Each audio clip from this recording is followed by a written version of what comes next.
Alright, so there's only one side light or halo eyes working, and it comes up with this fault.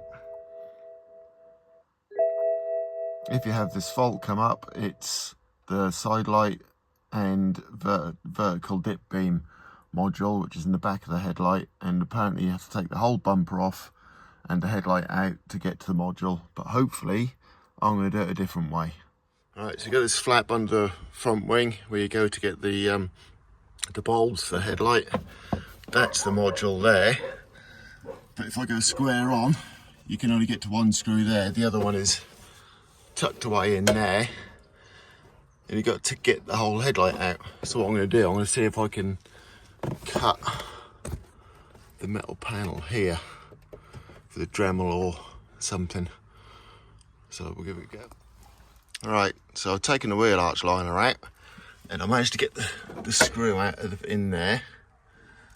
See, I mean, look, you can see how it's obscured. I'm taking that one out.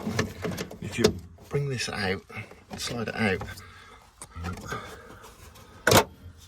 it just can't, you just have to pull. Let me put it back in. Just pull it out and pull it down slightly so that lug misses that metal and it comes out. Right, I'll get the new one and put it in. Right, that's the new one in. Let's see if it's worked. Alright, so it's the ignition on. Let's put the side lights on. Service due. Oh, that fault's gone. Yay! Look. That's worked.